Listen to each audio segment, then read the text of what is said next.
제가 가지고 있는 성경은 신약 142페이지입니다. 요한복음 1장 1절에서 5절까지의 말씀입니다. 본문의 말씀을 함께 봉독할 때에 우리 모두가 성령님께서 우리에게 하시는 거룩한 음성 들으실 수 있게 되기를 바랍니다. 함께 봉독합니다. 태초에 말씀이 계시니라. 이 말씀이 하나님과 함께 계셨으니 이 말씀은 곧 하나님이시니라. 그가 태초에 하나님과 함께 계셨고 만물이 그로 말미암아 지은 바 되었으니 지은 것이 하나도 그가 없이는 된 것이 없느니라. 그 안에 생명이 있었으니 이 생명은 사람들의 빛이라. 빛이 어둠에 비치되 어둠이 깨닫지 못하더라.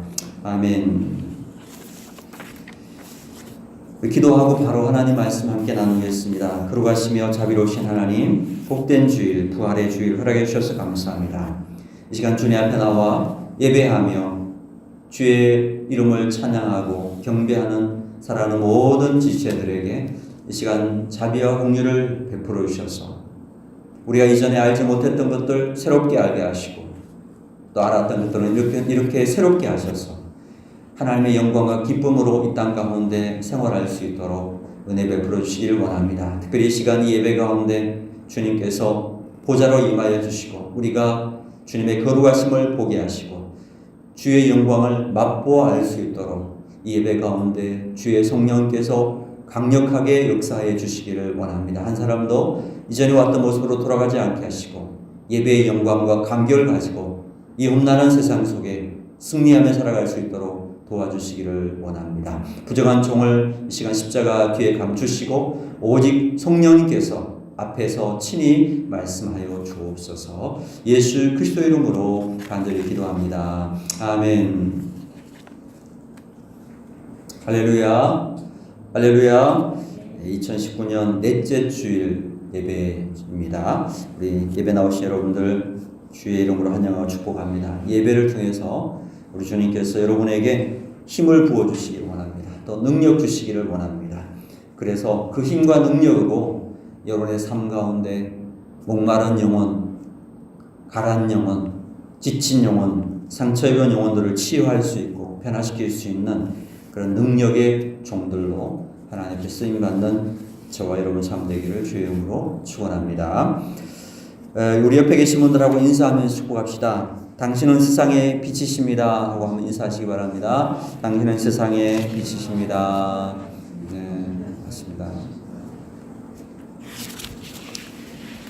저는 오늘부터 주일 예배에 요한복음의 말씀을 함께 나누기를 원합니다.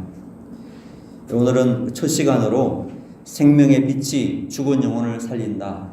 생명의 빛이 죽은 영혼을 살린다 라는 제목으로 하나님 말씀 증거하도록 하겠습니다. 우리 충성교회를 계속 섬긴 분들은 아시겠지만 저는 주일 예배 시간에 성경 중에서 66권 성경 중에서 한 권을 정해가지고 그 말씀을 계속적으로 연결해서 함께 설교하고 말씀을 나누는 시간을 가져오고 있습니다. 우리 로마서도 함께 살펴보았고 마가복음도 살펴보았는데요. 앞으로도 기회가 된다면 성경 한 권을 정해서 그 말씀들을 쭉 한번 살펴볼 생각입니다. 참 신기한 것은 말씀의 내용이 다 다른데 우리 상황에 맞게 그때그때마다 주님께서 필요한 말씀들을 주시고 우리가 결정하고 또 선택해야 될 때 하나님께서 말씀을 통해서 인도해 주신다라는 것입니다. 또 더 나아가 또 우리 삶 가운데 필요한 영에 필요한 양식들을 주셔서 우리의 믿음이 자라게 하고 또 말씀 가운데서 우리의 상황에 적절하게 주셔서 우리가 기도하는 제목들의 응답을 말씀을 통해 주신다라는 것이 참 그런 걸 생각하면 신기한 일이 아닐 수가 없습니다. 이것은 무엇을 의미합니까? 하나님께서는 우리의 삶을 말씀으로 이끌어가고 계신다라는 것을 보여주는 것입니다. 옛적에 이스라엘 백성들이 애굽을 나와서 가나안 땅으로 갈 때에 앞서 인도하는 것이 있었죠. 무엇이었습니까? 낮에는 구름 기둥으로 밤에는 불 기둥으로 그 백성들을 인도해 주셨습니다. 앞서 인도했습니다. 그래서 이스라엘 백성들은 광야 가운데서 갈 바를 알지 못하고 어디로 갈지 몰랐지만은 불기둥이 구름 기둥이 가는 대로 따라가기만 하면 되었다라는 겁니다. 오늘날 우리에게 구름 기둥과 불 기둥은 물리적으로는 없지만 우리의 삶 가운데에 불 기둥과 구름 기둥은 있습니다. 그게 바로 하나님의 말씀인 것입니다. 그래서 우리가 말씀이 우리의 삶을 이끌어가는 만큼만 따라가면 되는 거예요. 성도의 승리의 비결은 어디에 있습니까? 주님보다 앞서지 않는데 승리의 비결이 있습니다. 기도보다 앞서지 않는 것, 성령님보다 앞서지 않는 것, 다시 말해서 성령님께서 앞서 인도하시는 대로, 말씀이 앞서 이끄시는 대로 따라가는 것이 바로 승리의 비결이 된다라는 것입니다. 그래서 제가 2019년 맞이하면서 놓치지 말아야 될 것, 우리가 꼭 붙잡아야 될 것, 크게 두 가지를 강조했죠. 첫째는 말씀의 삶이었습니다. 우리 말씀과 기도하는 삶, 이것은 정말 포기하지 말고 늘 말씀에 충만한 삶을 살아가야 된다. 그런 말씀을 드렸고요. 또 두 번째는 예배하는 삶의 중요성을 말씀드렸어요. 우리가 말씀과 예배에 힘쓸 때 하나님께서 우리의 삶에 개입하시고 우리의 삶을 붙잡아 주시고 새롭게 하셔서 주의 영광 가운데에 이 한 해도 승리하게 하고 강건하게 하고 복을 받게 하고 세상에 거룩한 영향을 미칠 수 있는 성장한 하나님의 사람으로 세워주실 줄로 믿으시면 아멘 하시기 바랍니다. 아멘. 자, 요한복음 말씀을 함께 나누겠습니다. 서론적으로 하나님께서 요한복음을 왜 우리에게 주셨는지를 우리가 좀 살펴보아야 되겠습니다. 성경의 모든 그 성경들이 그렇지만 요한복음도 분명한 목적이 있습니다. 요한복음을 기록한 목적이 있습니다. 특별히 요한복음은요, 그 목적을 아주 뚜렷하게 써주고 있어요. 이 목적으로 요한복음을 썼다라고 사도 요한이 밝히고 있어요. 그게 뭐냐? 우리가 성경을 한번 찾아봐야 되겠죠. 요한복음 20장 31절을 보시겠습니다. 요한복음 20장 31절에서 분명하게 이 요한복음을 기록한 목적을 밝혀주고 있습니다. 요한복음 20장 31절을 다 같이 한번 봉독하겠습니다. 같이 한번 봉독해 보겠습니다. 시작. 오직 이것을 기록함은 너희로 예수께서 하나님의 아들 그리스도이심을 믿게 하려 하며 또 너희로 믿고 그 이름을 힘입어 생명을 얻게 하려 함이니라. 아멘. 그래서 여러분 거기다 써놓으시기 바랍니다. 자기 성경인 분들은 요한복음 20장 31절 옆에다가 요한복음의 기록 목적 이렇게 써두시면 좋을 것 같아요. 자, 이 요한복음의 기록 목적을 요한은 크게 두 가지로 정리를 하고 있어요. 두 가지로 알려주고 있어요. 첫째는 예수님께서 누구이심을 하나님의 아들 그리스도이신 것을 믿게 하는 것. 요한복음의 중요한 목적, 가장 중요한 핵심적인 목적은요, 믿게 하는 것이에요. 믿게 하는 것.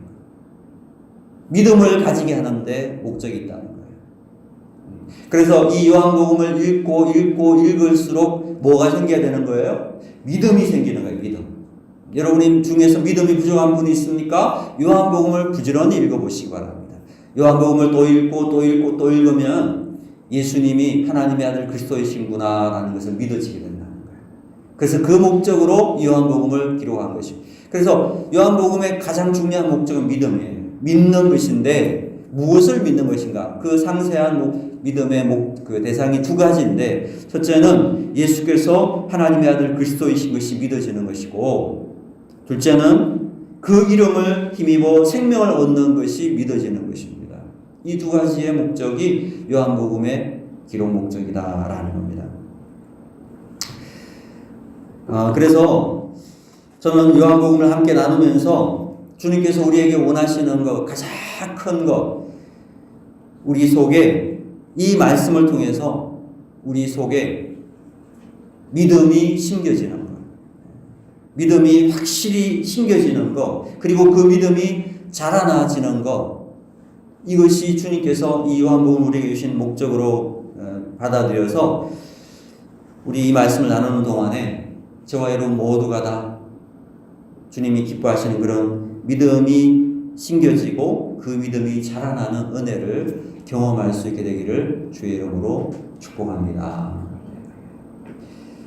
자, 그래서 여러분, 우리가 이 요한복음은 어떤 기적을 맛보는 책이 아닙니다. 요한복음 읽는다고 부자가 되는 것도 아니고요. 요한복음 읽는다고 무슨 교회 부흥이 오는 것도 아닙니다. 물론 그렇게 될 수도 있겠지만 요한복음의 가장 중요한 한 가지 기록 목적을 설명하자면 그것은 믿음에 있다.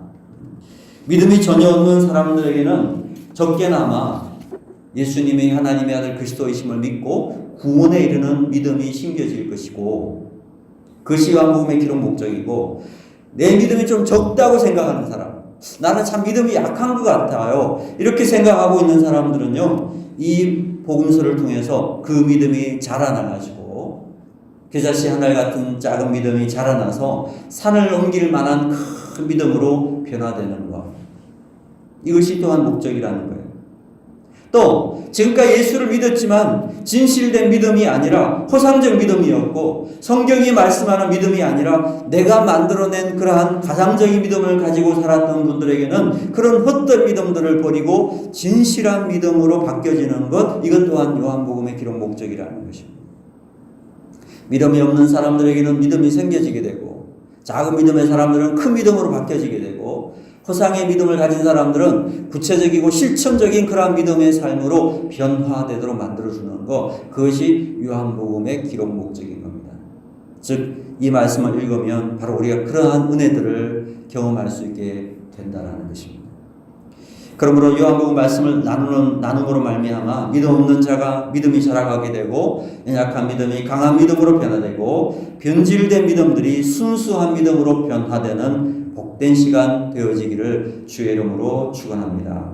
자, 그렇다면 여러분, 왜 우리에게는 믿음이 필요할까요? 다시 한번 요한복음 20장 31절 하반절을 한번 보십시다.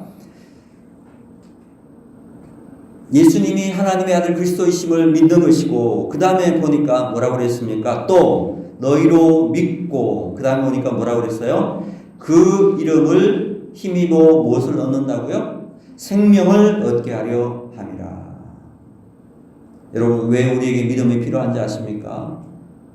이 믿음이 우리에게 생명을 주기 때문입니다. 뭘 준다고요? 생명을 주는 것입니다. 여러분, 생명처럼 소중한 것이 어디 있습니까? 사람이 온 천하를 얻고도 생명을 잃으면 그것이 무엇이 유익하겠습니까? 생명은 가장 중요한 가치입니다. 그 무엇과도 비교할 수 없는 가장 우선적이고 가장 중요한 가치가 생명인 것입니다. 그런데 우리가 믿음을 가질 때에 그 가치인 생명이 우리에게 주어진다는 거예요. 그러므로 믿음이 있을 때에 비로소 생명을 얻게 되는 것입니다.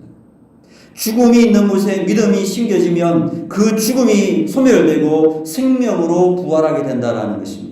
요한복음 3장 16절 보니까 하나님이 세상을 이처럼 사랑하사 독생자를 주셨으니 이는 저를 믿는 자마다 멸망치 않고 영생을 얻게 하려 하심이니라. 죄로 말미암아 멸망할 수밖에 없는 인생이 예수님을 믿음으로 말미암아 영원한 생명을 얻게 된다라고 말씀했습니다. 사망이 생명으로 변화시키는 능력이 바로 이 믿음 안에 있다라는 거예요. 뿐만 아니라 여러분, 믿음을 가질 때에 죽은 영혼이 살아나는 것뿐만 아니라요, 이 생명, 믿음 자체가 역사하는 힘도 있어요. 그래서 한 교회에 믿음이 들어가잖아요. 그러면 그 개인의 믿음이 들어가면, 그 교회의 믿음이 들어가면, 그 개인, 어떤 사람의 가정에 믿음이 들어가게 되면 맨날 실패하고 좌절하던 영혼, 깨어지고 절망하고 한숨 쉬던 영혼이 변화되기 시작하는 거예요. 그 믿음 때문에 변화돼가지고 실패하던 영혼이 승리하는 영혼으로, 좌절하던 영혼이 소망을 가지는 영혼으로 변화되는, 그래서 승리하는 인생으로 달라지기 시작한다라는 거예요. 그 믿음이 들어갈 때에 거센 풍랑을 이기게 되고 살아있는 물고기가 세차게 흐르는 물을 옆그릇 그슬러 올라가듯이 세상의 물결을 역류할 수 있는 힘을 가지게 되는 것, 이것이 믿음의 역사인 겁니다. 여러분, 우리가 믿음을 가지면 예수님 믿고 하나님의 자녀가 돼가지고 이거 오늘 죽더라도 하나님 나라 가는 것, 그거는 가장 하나님이 주시는 기본적인 은혜고, 그것 더하기 우리가 믿음을 가지게 되면 이 믿음은 엄청난 힘을 발산하는 겁니다. 어떤 힘이죠? 세상을 거스를 수 있는 능력 있는 삶을 살게 만드는 그런 힘이 있다라는 거예요. 여기 어떤 무능력한 사람이 있습니다. 맨날 패배의식에 잡혀서 한숨만 쉬고 낙심하는 사람이 있습니다. 이런 사람에게는 다른 것이 필요한 것이 아닙니다. 환경이 아무리 바뀌어져 봐도요, 또 금방 패배의식에 빠져들 수밖에 없습니다. 그러나 그 사람의 심령에 믿음이 들어가게 되면 그 믿음의 역사로 말미암아 그 사람의 인생이 변화되기 시작한다라는 것입니다. 영국에 존 월터라는 사업가가 있었습니다. 26살까지 정말 막가파로 살았다고 합니다. 매 순간을 실패하는 삶, 허랑방탕하면서 살다가 하루는 교회에 가서 예배를 드리다가 말씀을 듣게 되었대요. 그때 목사님의 말씀 제목이 뭐냐면 겨자씨 만한 믿음, 이런 제목의 설교를 듣게 되었다고 합니다. 내 심령 속에 겨자씨 하늘 만한 믿음이 있으면 산을 옮길 것이다. 그 말씀을 듣는 순간에 감동이 왔어요. 그래서 큰 은혜를 받고요, 이상하게 그 말씀이 가슴 속에 깊이 새겨지더라는 것입니다. 내 방황하는 인생의 해답은 믿음이구나. 이 믿음을 붙잡고 살아가면 내가 승리할 수 있겠구나. 그때부터 이 사람이요, 이 말씀을 잊지 않으려고 실제로 주머니 속에다가 겨자씨를 넣고 다녔다고 합니다. 그래서 좌절이 오면 겨자씨를 꺼내보고 낙심이 오면 겨자씨를 꺼내보면서 기도하는 사람이 됐다는 거예요. 그랬더니 19세기 중반에 영국 경제를 움직이는 중요한 인물로 쓰임받게 되더라는 것입니다. 보잘것없는 사람, 패배주의에 빠져있던 사람에게 중요한 것이 무엇일까요? 믿음이 심겨지는 것입니다. 반대로 이제까지 하나님께 붙들려 쓰임받던 큰 목사님들, 무슨 장로님들, 하나님의 큰일 감당하던 종들에게도요, 이 믿음이 싹 빠져나가 버리잖아요. 그러면 아무것도 아닌 존재가 되어버리는 거예요. 참 인생의 불쌍한 인생으로 전락하고 말더라는 것입니다.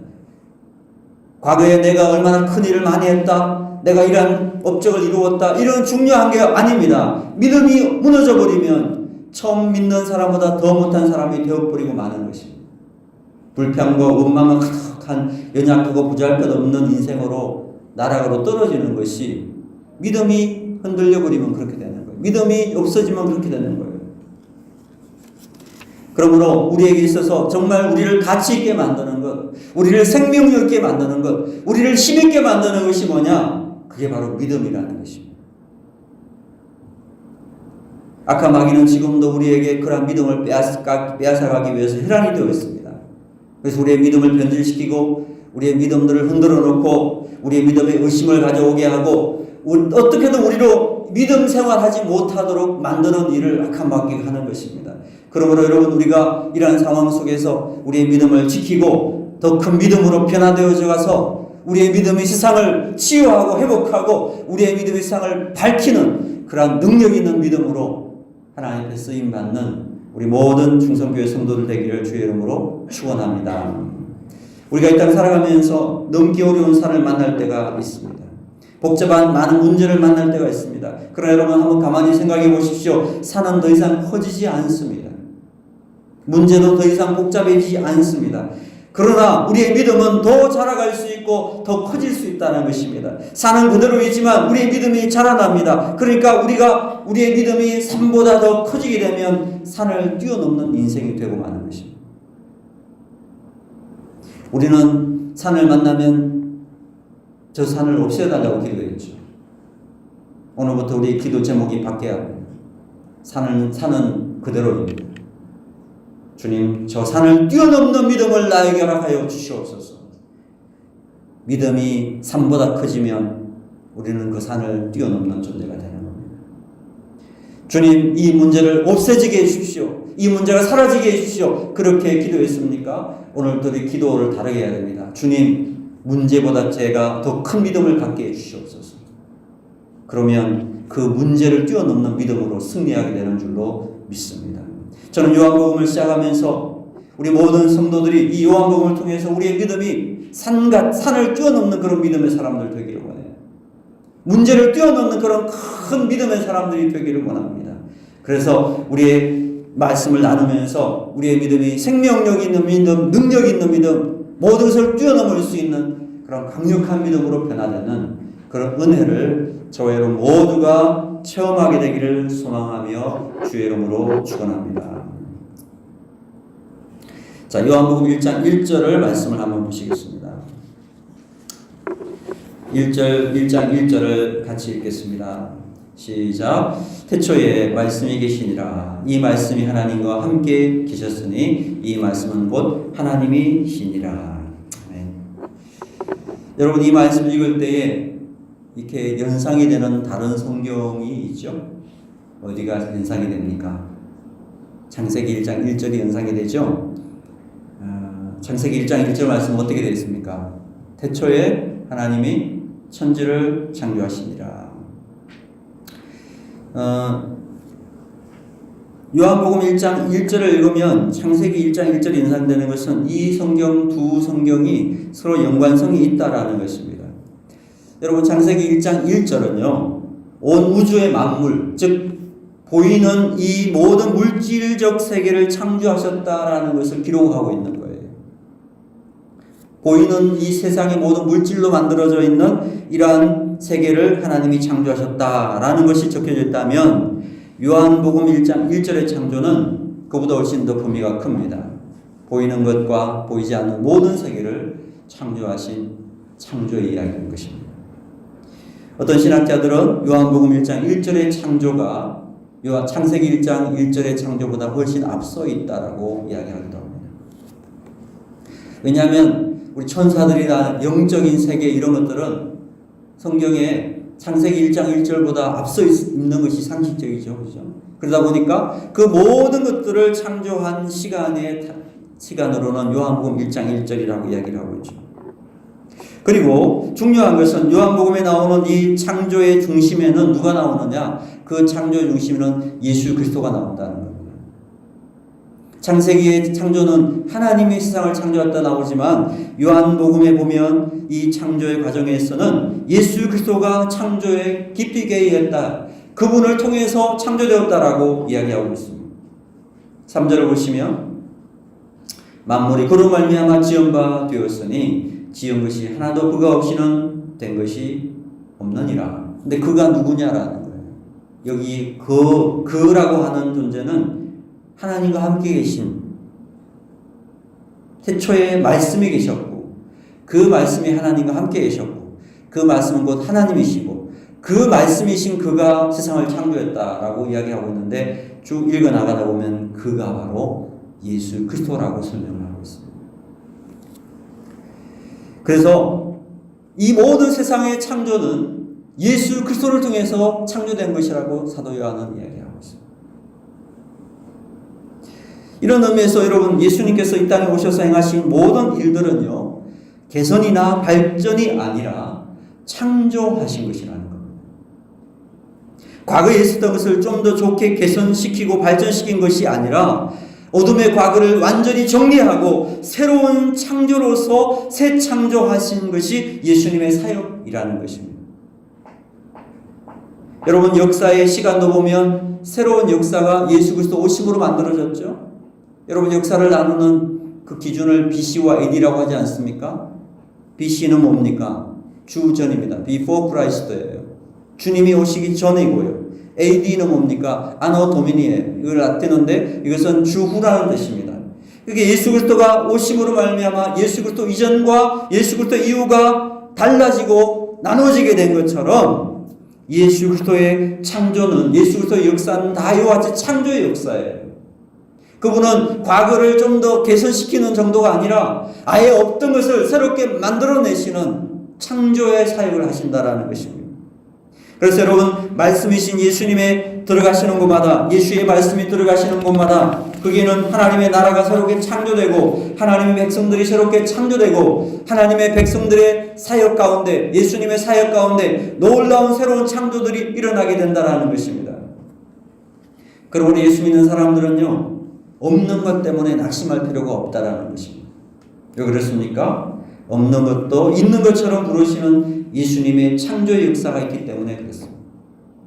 하나님 말씀이 선포되는 곳마다 없는 것도 있게 하는 창조 역사가 일어나게 되기 때문에 우리는 없다라는 사실 때문에 낙심할 필요가 없습니다. 자, 그렇다면 말씀이라는 것이 무엇일까요? 좀 어려운 이야기입니다만 쉽게 설명하면 헬라어, 이 말씀이라고 하는 것은 헬라어로 로고스라고 되어 있어요. 태초에 말씀이 계시니라 할 때 이 말씀은 성경의 원어로 보면 로고스인데요. 이 생명력을 가진 실체를 의미합니다. 자, 여러분, 말이 있습니다. 말이 있으면 그 말만 있는 것이 아니라 그 말을 하는 생명력 있는 실체가 있죠. 바로 그분이 예수님이다, 이렇게 이야기를 한 겁니다. 여러분, 헬라인들과 히브리 사람들은 로고스라는 것을 어떻게 생각하고 있었냐면, 어떤 말이 머릿속에 들어있다, 그러면 그걸 뭐라고 부르냐면 사상이라고 불러요. 말이 머릿속에 있을 때를 사상이라고 그랬고, 그 다음에 그 로고스가, 사상이 말로 나오면 그것을 언어라고 그랬어요. 언어. 그리고 그 로고스가 말대로 움직이면 그것을 행동이라고 불렀습니다. 그래서 로고스라고 할 때는 말씀이라는 것, 이 사상도 포함이 되고 말이라고 하는 것, 언어도 포함이 되고 또 행동까지도 포함하는 전체적인 개념을 로고스다, 말씀이다, 이렇게 이야기를 했어요. 그러니까 우리가 한국에서 말이라고 하는 이 구간 전혀 다른 개념이에요. 완전히 다른 개념이에요. 생각부터 시작해가지고 말로 연결되고 그 말이 또 연결돼가지고 행동까지 되는 것, 이 전체를 가리켜서 뭐라고요? 로고스다, 말씀이라고 하는 거예요. 말씀. 하나님 말씀은 그런 거죠. 생각과 언어와 행동, 이 모든 것들이 다 총체적으로, 이 모든 것들을 다 전체적으로 로고스다, 이렇게 표현을 했다는 거죠. 자, 예를 들어서 하나님께서 빛이 있으라 말씀하시는 동시에 빛이 있었다, 이렇게 생각하시는데 사실 그게 아니라 하나님의 생각 속에 이미 빛이 존재했고 그것을 말씀하고 나니까 빛이 존재하게 되었다라는 거예요. 창세기 1장 2절 하반절에 보면 하나님의 영은 수면 위에 운행하시니라, 이런 말씀이 있죠. 근데 이 말씀의 히브리어 뜻은 닭이 계란을 품고 있다, 이런 뜻입니다. 닭이 계란을 품고 있다. 다시 말해서 닭이 계란을 품으면 병아리를 만드는 해산의 작업을 하는 것이잖아요. 그것이 말씀으로 세상을 창조한 것과 같다라는 거예요. 자, 예를 들어서 오늘도 한 사람이 예수 믿고 하나님의 자녀가 되는 것, 이것은 하나님의 창조의 사역이라는 겁니다. 예수께서 십자가에 피 흘려 죽으심으로 말미암아 인간을 구원할 수 있는 구원의 길은 이미 완성이 되어 있습니다. 예수님 십자가 죽으심으로 구속의 길은 다 이루어졌습니다. 그러면 그것으로 모든 사람들이 다 구원을 받습니까? 그렇지 않습니다. 구원은 이미 완성이 되어 있는데 이 길은 완벽하게 준비되어 있는데 그 길을 적용을 해야 구원의 길이 만들어지고 이루어진다라는 거예요. 자, 어떤 사람이 암이 걸렸습니다. 그런데 어떤 학자가 암을 치료할 수 있는 놀라운 치료약을 만들었다고 합시다. 지금 아직까지는 없지만 그런 것들이 만들어졌다고 할 때 완전한 치료약이 발명이 되었습니다. 그렇다고 암 환자가 저절로 낫습니까? 적용을 해야 되죠. 어떻게 하는 거죠? 그 약을 누군가가 가져다 주어야 돼요. 그리고 그것을 먹어야 비로소 암이 치료가 될 수 있는 겁니다. 예수님께서 십자가에 피 흘려 죽으심으로 인류를 구원할 수 있는 구원의 길은 이미 완성이 된 것입니다. 그래서 가만히 있으면 구원받을 수 있느냐? 그렇지 않습니다. 누군가가 그 길을 전해 주어야 됩니다. 전달자가 필요합니다. 그래서 우리가 성도들이 부지런히 전도하라는 이유가 거기에 있는 거예요. 구원의 길이 완성이 됐지만 전해주지 않으면 들을 수가 없습니다. 또 있습니다. 전달받은 사람이 그럼 어떻게 돼요? 그것을 믿음으로 받아들여야 되는 거죠. 한마디로 약을 먹듯이 예수 그리스도의 구원을 마음속에 받아들이고 수용하게 될 때에 비로소 죽은 영혼이 구원을 받고 살아날 수 있게 된다라는 거죠. 그래서 로고스라는 것은 바로 그러한 역사라는 거예요. 로고스는 단순히 말이 아닙니다. 이것은 하나님의 생각 속에, 하나님의 말씀 속에, 나아가 우리의 심령 속에 전부되어져서 그것이 놀라운 역사까지 나타날 때 그 모든 과정을 말씀의 역사, 로고스의 역사라고 말할 수가 있다는 거예요.